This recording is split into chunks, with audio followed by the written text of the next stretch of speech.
All right, hi everybody. Jason Wheeler here in the WFAA newsroom with Rebecca Lopez, who has so many contacts in the Dallas Police Department, and you're actually breaking some news right now on this huge Deep Ellum case, the beating there that by now you've probably seen the video of, where the guy is just beating this woman in the face recently because she had blocked his parking space, and now we're hearing about new charges, but not against the suspect. Correct. The Dallas Police Department, my sources are saying that they are looking at a felony criminal mischief against the victim, because what we don't see on video is what happens afterwards. And according to the Dallas Police Department and according to various people, she took a heavy object and began beating his vehicle with it and also smashed out his windows. And so because of the amount of damage, it rose to the level of a state jail felony. It has to be more than $2,500 worth of damage,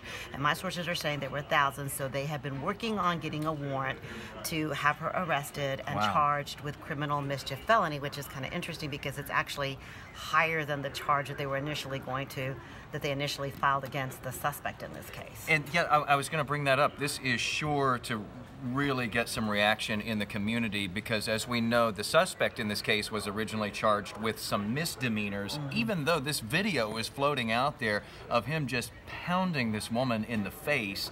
And so he started out with misdemeanor charges. It wasn't until after a big outcry from the public that the police department increased those charges to felonies. And he had a gun in his hand as well, and there was a felony for that as well. But now, right off the bat, she's facing a felony. Yeah, and they'd actually been looking at this since the very beginning. Right. They were going to do those charges against him first. These are two separate investigations. So the same unit that's investigating the assault case is not investigating the criminal mischief case. They're two separate entities, and so they were working independently, and that's why the charges haven't been filed at the same time. But they were always looking at that charge. And I talked to a defense attorney a little while ago, and he basically said, look, you can't retaliate. They will file charges. It's not unheard of for a victim in a case to also be charged. It is going to cause a lot of public uproar because I believe that a lot of people have said, well, it's horrific what happened to her. It is horrific what happened. But at the same time, you, according to police, can't retaliate, or you've also then committed a crime. Yeah, this goes back to that whole, two wrongs don't make a right saying. Yeah, and some people will probably criticize the Dallas Police Department, saying that it's some sort of form of victim shaming, or why did you go out after the victim? But in their eyes, when you commit a crime, they're going to go and file charges against you. Well, and I think something that is obviously working against them in a case like this is because that video is so powerful of her, being victimized. But what we're not seeing now is the end of the altercation, where they're alleging anyway that the windows were all broken out and the car was damaged.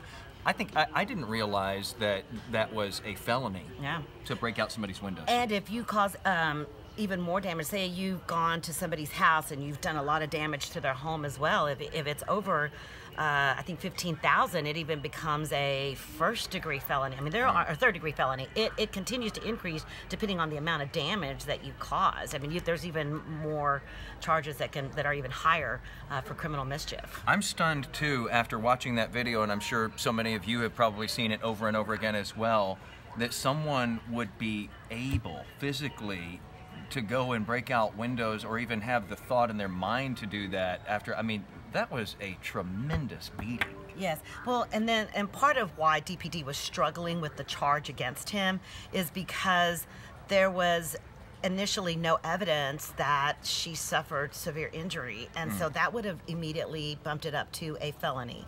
But because they could not see that she had been injured severely, as far as you have to have like broken bones or a concussion or things like that for it to rise to the level of a felony when it comes to an assault.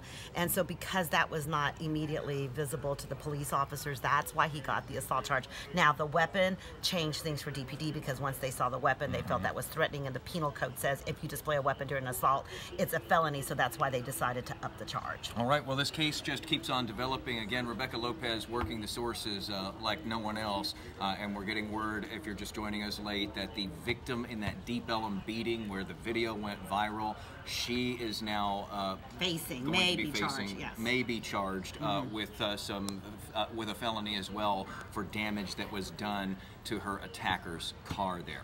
We're going to have much more on this starting at WFAA News at 4 p.m. this afternoon. Thanks for being with us, and thanks for the scoop, Rebecca.